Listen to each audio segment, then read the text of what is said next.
사람은 어디에 있느냐에 따라서 인생이 달라집니다. 오늘 본문 말씀에 나오는 맹인 바디메오는 눈을 뜹니다. 인생이 바뀌어 갑니다. 그런데 그가 그날 눈을 뜰 수 있었던 것은 바디메오가 늘 앉아서 구걸하던 자리에 예수님이 지나가고 계셨기 때문입니다. 예수님이 그곳을 지나가신다고 해도 그날 그곳에 바디메오가 없었다면 아무 일도 일어나지 않았을 것입니다. 그런데 바디메오가 그날 거기에 있었고 또 예수님이 그곳을 지나가고 계셨습니다. 인생에서 중요한 것 중에 하나가 내가 어디 있느냐 하는 것입니다. 바디메오는 어디에 있었습니까?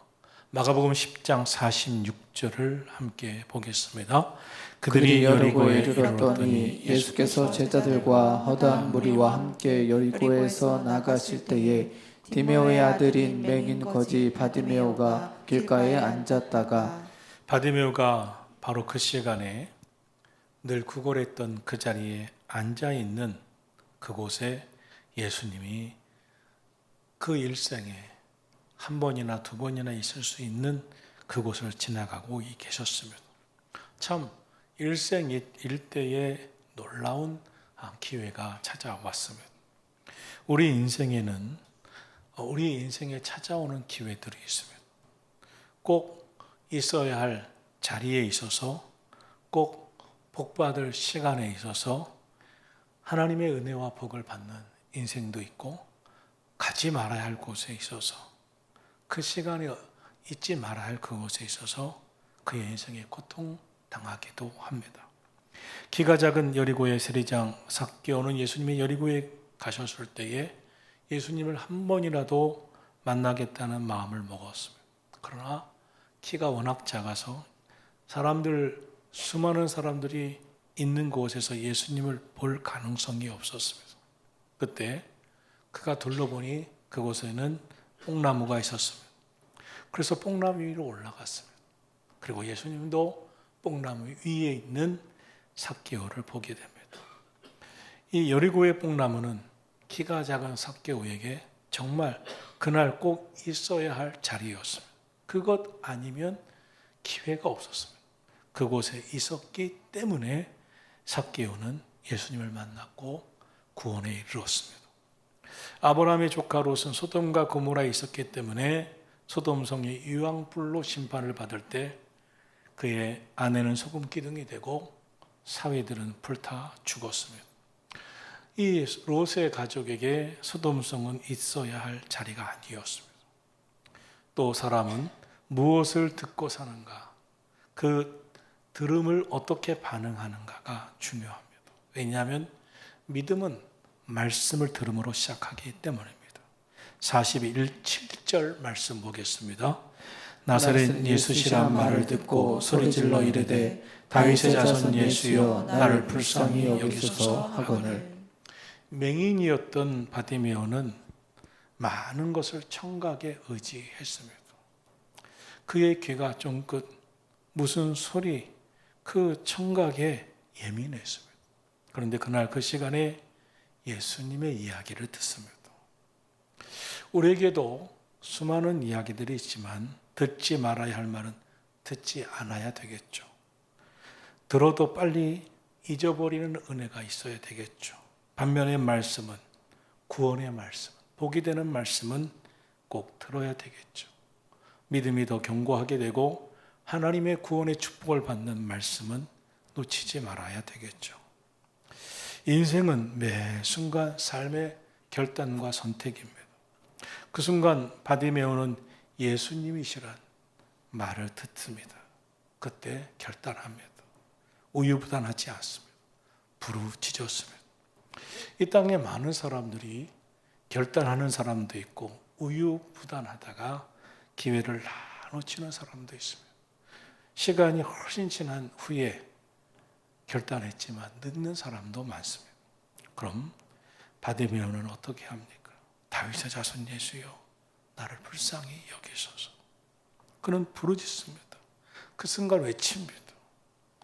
모든 인생에게 기회는 있지만 그 기회를 다 찾아 자기가 그 기회를 붙잡는 사람은 얼마 없습니다. 왜냐하면 그 순간 결단하지 못하고 그 순간 그 기회에 선택을 하지 못했기 때문입니다. 우리를 향한 하나님의 은혜가 공평하게 임합니다. 하나님의 은혜가 공평하게 부으시는 은혜가 임해도 그 은혜와 복의 주인공도 있고 은혜와 복을 못 받는 사람들도 많습니다. 바디메오가 부르짖어 간구합니다. 다윗의 자손 예수여 나를 불쌍히 여기소서. 유대인들은 메시아는 다시 다윗의 자손에서 올 것이라는 예언을 들었고 굳게 믿었습니다. 바디메오도 그것을 들었고 믿었을 것입니다. 이때 바디메오가 먼저 간구합니다. 다윗의 자손 예수여 나를 불쌍히 여기소서. 나는 태어날 때부터 불행한 인생입니다. 나를 불쌍히 여겨 주소서.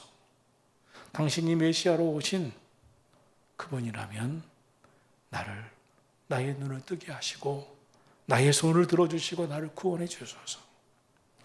바디메오는 다윗의 자손 예수여라고 외치며 이렇게 말합니다. 나를 불쌍히 여기소서.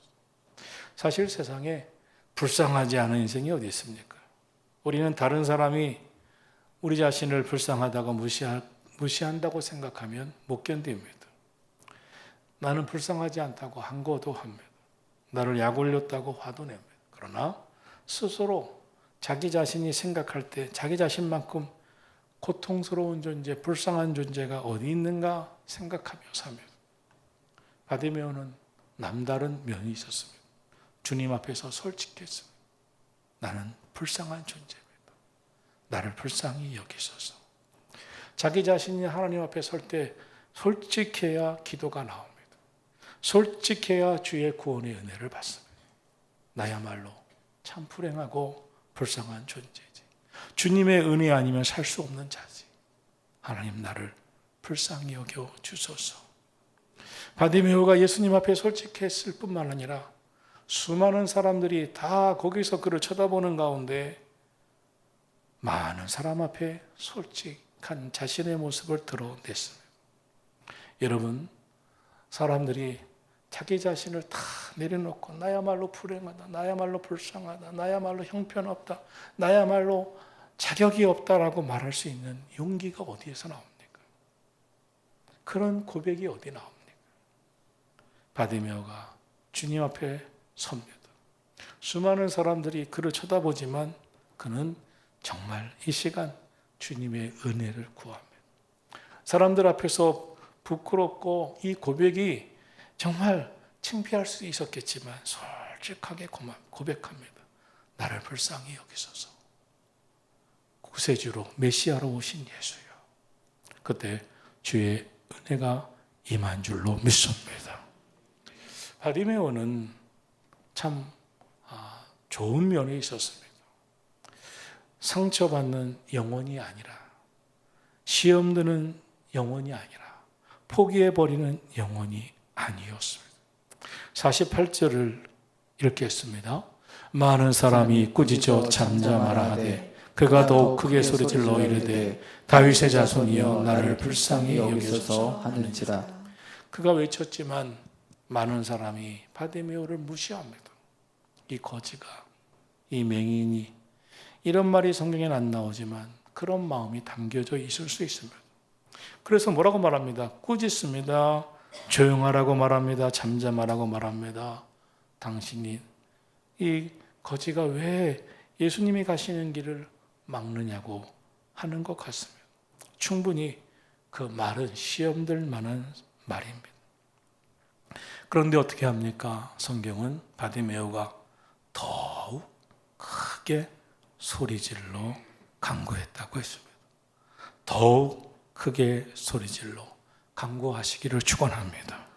인생에 수많은 환난이 있지만 고난이 없는 인생이 어디 있어요? 고난이 없고 고통이 없는 인생이 어디 있어요? 환난은, 고난은 진짜 믿음을 증명하는 시간이 될 수 있습니다. 시험을 당하지 않는 사람, 고난을 겪지 않은 사람이 어디 있어요? 바디메오는 시험을 넘어섭니다. 다릅니다. 극복합니다. 믿음의 사람들에게 주시는 하나님의 은혜는 하나같이 고난을 넘어서고 고비를 넘어서고 광야를 지나며 받는 은혜입니다. 환난을 이겨내야 진짜 믿음입니다. 갈라디아서 6장 9절을 말씀합니다. 너희가 낙심하지 말지니 포기하지 아니하면 때가 이름에 거두리라. 낙심하지 말지니 포기하지 아니하면 때가 이름에 거두리라. 포기 안 하는 것도 중요하고 낙심하지 않는 것도 중요합니다. 하나님 우리의 믿음을 보시고 우리가 환난과 고비를 이겨내는 믿음을 보시기를 원하십니다. 바디메오가 그렇게 하고 있습니다. 그때 주님이 그를 부르십니다. 49절입니다. 예수께서 머물러 서서 그를 부르라 하시니 그들이 맹인을 부르며 이르되 안심하고 일어나라 그가 너를 부르신다 하매 바디메오가 주님의 부름을 받습니다. 그때 바디메오가 어떻게 합니까? 겉옷을 내버리고 뛰어 일어나 주님께 달려갑니다. 그때입니다. 51절 말씀 보겠습니다. 예수께서 말씀하여 이르시되 내게 무엇을 하여 주기를 원하느냐? 맹인이 이르되 선생님이여 보기를 원하나이다. 그의 소원이 고백되어집니다. 주님 보기를 원합니다. 나를 불쌍히 여겨주세요. 내가 주님을 찾았습니다. 그때입니다. 52절 말씀 같이 읽습니다. 예수께서 이르시되 가라 내 믿음이 너를 구원하였느니라 하시니 그가 곧 보게 되어 예수를 길에서 따르니라. 사랑하신 성도 여러분, 모든 은혜와 구원은 믿음으로 이르게 되는 줄로 믿습니다. 주님 말씀하십니다. 내 믿음이 너를 구원하였느니라. 내 믿음대로 될지어다. 믿음으로 축복을 받고 믿음이 주님의 은혜가 임하는 통로가 되는 줄로 믿습니다. 오늘 믿음으로 찬양합시다. 믿음으로 기도합시다. 믿음으로 말씀을 받읍시다. 믿음으로 기도하며 우리 안에 주실 소원을 꿈꾸고 하나님께서 이루어 주시기를 간절히 바라는 이 시간 되기를 예수 그리스도의 이름으로 축원합니다.